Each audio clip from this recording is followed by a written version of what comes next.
এইগুলো সাদা তিল, দেখো আমি প্রথমে সাদা তিল ঢেলে নিয়ে নিলাম। এবার এটা কড়াই দিয়ে একটু বাদামি করে ভেজে নেব। তোমাদের পছন্দ না হলে তোমরা একটু সাদাও রেখে দিতে পারো।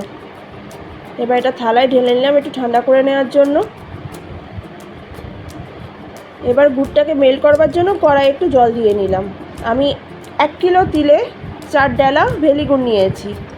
তোমরা কতটা তিল নেবে সেই পরিমাণ অনুযায়ী তোমরা গুড়টা নিয়ে নেবে।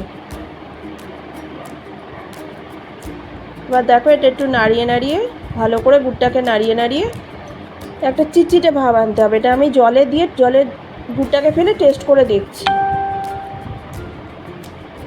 এখনও হয়নি এটা ঠিকঠাক রেডি।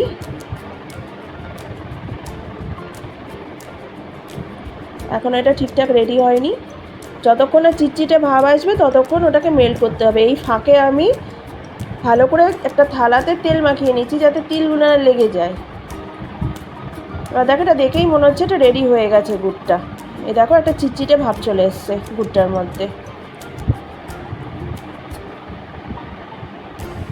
এবার একটু তিল নিয়ে তার মধ্যে একটু একটু গুড় দিয়ে আগে মেখে নিতে হবে ভালো করে। ওই গুড়টা গরম গুড়ের সাথে, অবশ্যই গুড়টা যেন গরম থাকে, ঠান্ডা যেন না হয়ে যায়। ভালো করে মেখে নিতে হবে। এবার আমি হাতে একটু তেল দিয়ে নেব যাতে তিলগুলো হাতে না লেগে যায়। আর তেল দেওয়ার ফলে একটু সুবিধাও হবে আমার পাকাতে নাড়ুগুলোকে।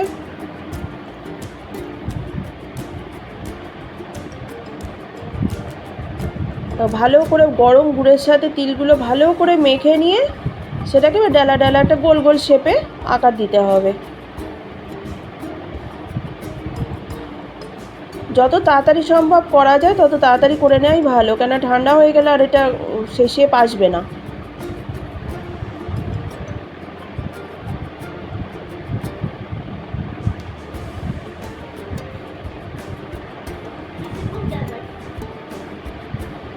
দেখো রেডি হয়ে গেছে আমার সব নাড়ুগুলো, সব রেডি হয়ে গেছে।